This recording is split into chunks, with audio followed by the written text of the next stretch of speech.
Have you ever noticed this strange shift? One moment he's all in, texting back fast, making plans, giving you attention, and the next, silence. Dry responses. He starts acting like you barely exist. Here's the truth no one tells you: he's not losing interest. He's reacting to something he didn't expect. Your power. See, most women panic when a man pulls away. You start asking, did I do something wrong? You replay every word, every moment. But what if I told you his silence isn't rejection? It's the start of his obsession. Yes, read that again. When a man ignores you, he's not always gone. Sometimes he's testing your reaction. Sometimes it's not even conscious. But biologically, emotionally, psychologically, men crave what they can't fully have. When you stop chasing and start embodying your worth, something shifts in him, and that shift creates obsession. In this video, I'm going to break down exactly why his distance triggers deeper attraction, and how you can turn silence into power without playing games, begging, or overthinking. You'll learn the exact mindset that makes high-value women magnetic, and why detaching emotionally doesn't push him away, it pulls him in. This isn't a guessing game anymore. It's a power shift. And it starts right now. Stay with me. What I'm about to reveal could change how you view men, attraction, and emotional control forever. Most people think obsession starts with constant attention, with someone blowing up your phone or showering you with affection. But for men, obsession often begins in silence, in the space you leave, not the space you fill. And that space, it drives them wild. See, the male brain is wired for pursuit. It's ancient psychology, rooted in challenge, conquest, and the reward system. When something feels too easy, too available, or too certain, it registers as low value, not because he's cruel or manipulative, but because deep down, desire is fueled by uncertainty. It's the maybe, the unknown, that lights up his emotional brain. That's why when you pull back, not to play games, but because you're choosing yourself, it disrupts his pattern. It forces him to wonder. And wondering becomes wanting. That's where obsession grows. What's wild is, most women don't know this. They try to fix things by getting closer, checking in more, asking what went wrong. But in doing so, they hand over all their power. He doesn't feel the need to think about you, because you're still right there, emotionally available, energetically chasing.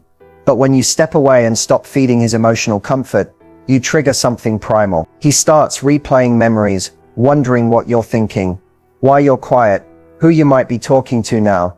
And that uncertainty, it breeds fascination. Male obsession isn't about control. It's about emotional disruption. It's when the woman he thought he understood becomes unpredictable, magnetic, mysterious. That's when you take up mental space, even without saying a word. He'll scroll through your socials, reread your messages, and feel something unfamiliar. Lack of control. And that is what fuels the obsession. Not your presence, but your absence, paired with power. If you want to be unforgettable, it's not about doing more. It's about doing less, intentionally, with confidence. Because when he has to wonder about you, he has to feel something for you. And that's when obsession begins. There's a reason the phrase "we want what we can't have" is so powerful, because it's hardwired into human behavior, especially in men. The moment something begins to slip from their grasp, it suddenly becomes more valuable. This isn't just a saying, it's rooted in how the male brain is wired to pursue, conquer, and protect what feels exclusive. That's why ignoring, when done from a place of calm confidence, isn't manipulation, it's a natural trigger for the chase instinct. When a woman pulls her energy back, especially after showing interest, it creates a tension that a man's mind is almost compelled to resolve. Why? Because something that once felt attainable is now uncertain. That gap, the emotional distance, becomes a psychological itch that he wants to scratch. He starts asking himself questions. Did she lose interest? Did I mess this up? Is someone else in the picture? These aren't surface level thoughts. They create emotional urgency. And that urgency is what fuels the chase. Ignoring works not because you're trying to punish or manipulate, but because it signals two critical things: self-respect and emotional independence. You're showing that your world doesn't revolve around his attention. And when a man senses that your validation doesn't depend on his presence, you go from being an option to becoming a challenge. What's important to understand is that men don't chase when they feel certainty. They chase when there's risk. When you're always available, emotionally exposed, and trying to maintain the connection.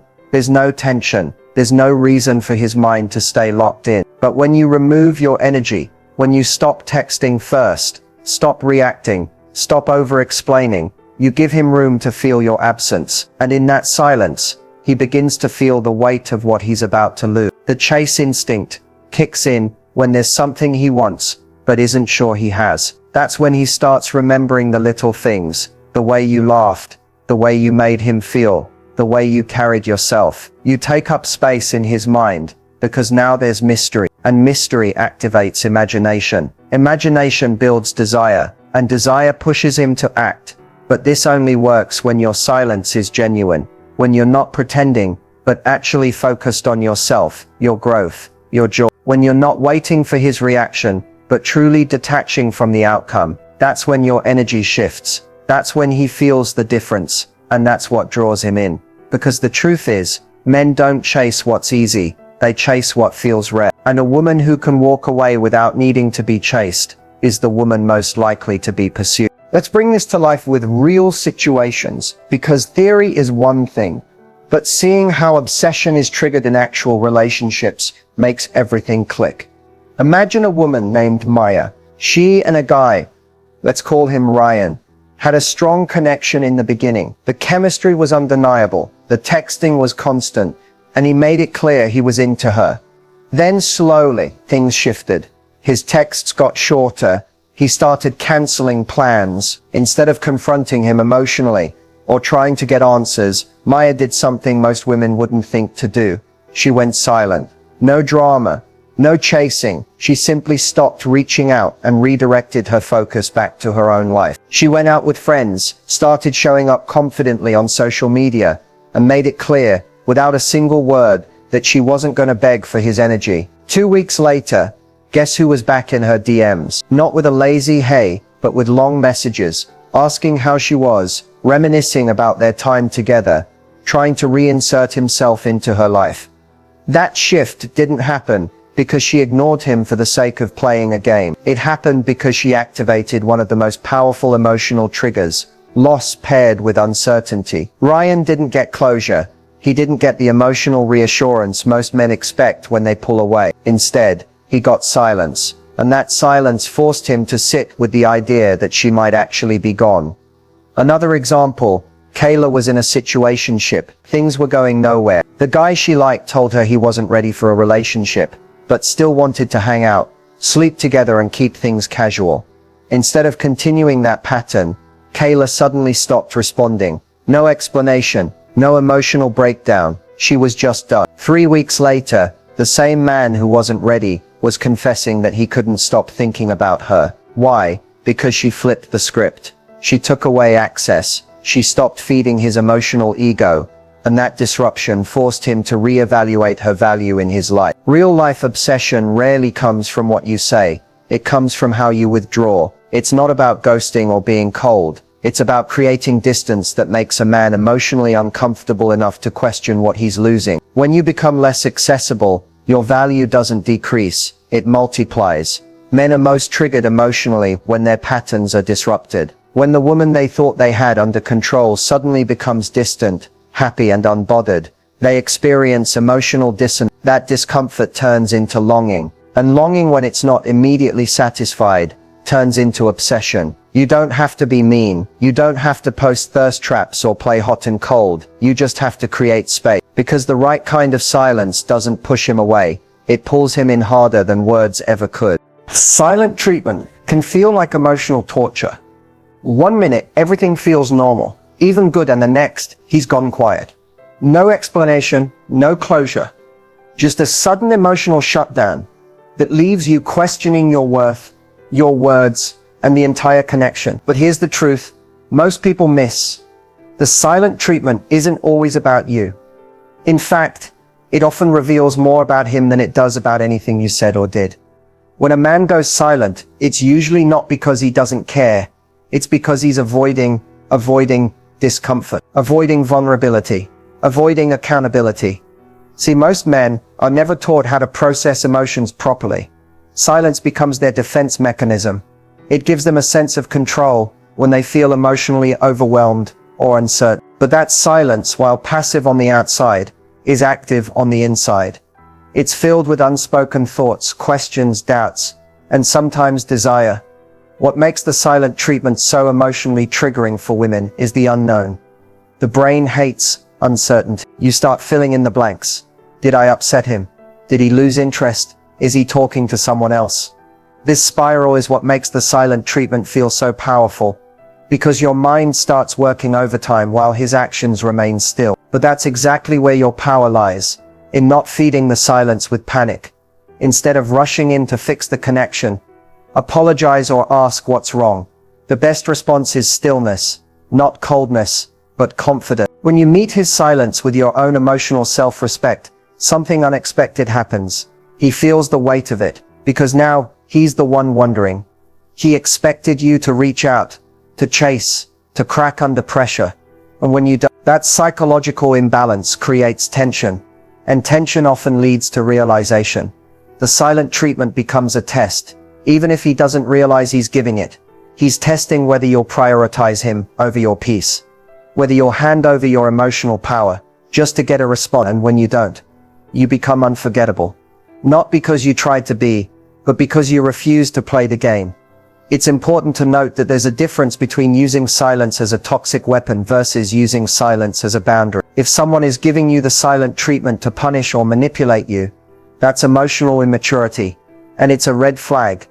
But if you're using silence to protect your peace, to reflect, or to disengage from someone who isn't treating you right, that's not manipulation, that's self-preservation. Sometimes silence is the only language left when someone refuses to listen to your words. And often it's the loudest message you'll ever send. So the next time he disappears, don't chase the noise. Let your stillness say everything. Because the right man won't stay comfortable in the silence. He'll break it to keep you close. Control in a relationship doesn't come from manipulation, silence, or pretending you don't care. Real control, the kind that commands respect and draws people towards you, comes from emotional discipline. It's not about playing games. It's about understanding that your response to his behavior sets the tone for how you're treated. So many women think staying in control means becoming cold, distant, or detached. But in reality, it means being calm in chaos. When he pulls away, gets distant, or becomes inconsistent, your power isn't in reacting, it's in observing. That pause, that moment when you choose not to text, not to explain yourself, not to beg for clarity, that's where control lives. Because in that space, you're sending a message: I see what's happening and I refuse to shrink myself for it.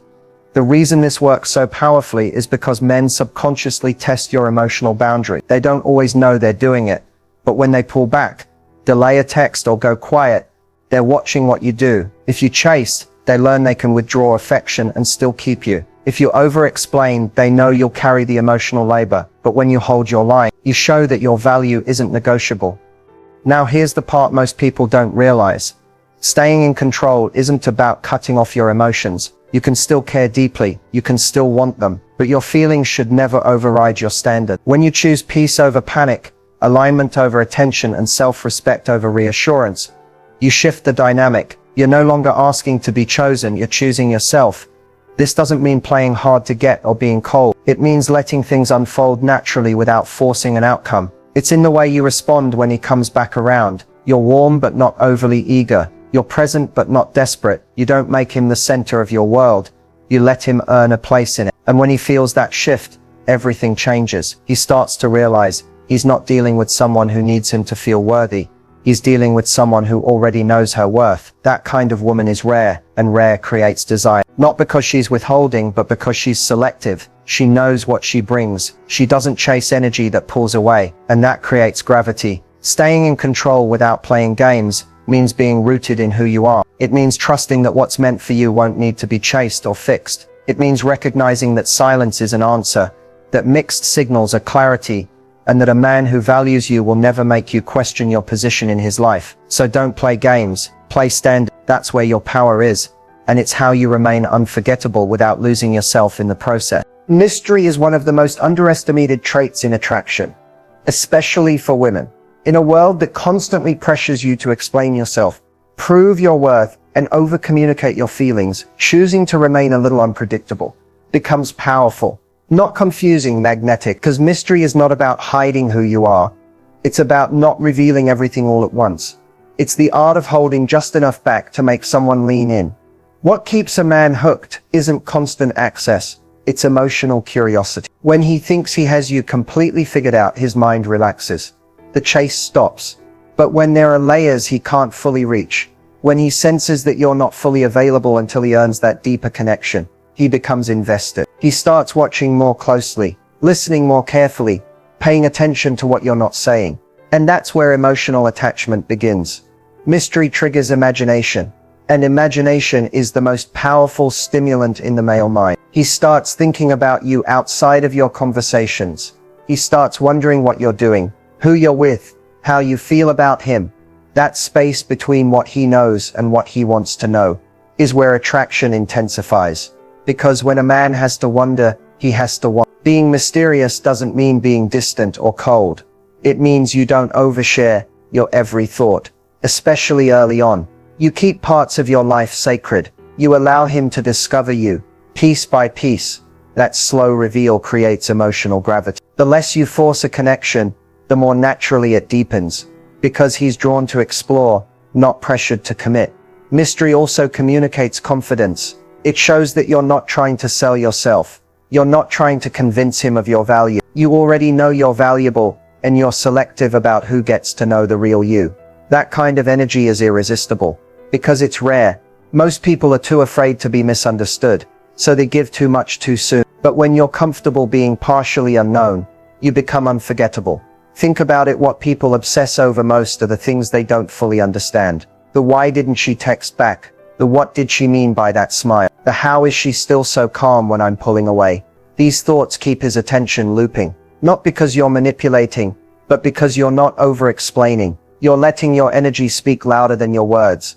And here's the secret. Mystery isn't something you try to be. It's something you become when you're rooted in your own world, your goals, your growth, your joy. When you're not seeking constant validation, you become intriguing. You stop needing attention and start commanding it. So don't rush to explain yourself. Don't feel the need to always be understood. Sometimes the most powerful move is letting him wonder, because mystery doesn't confuse the right man, it captivates him. When a man starts pulling away, your instinct might scream at you to fix it.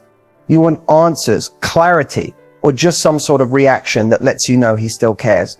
That's normal. But it's also exactly where most women lose their power, by reacting emotionally instead of responding with awareness.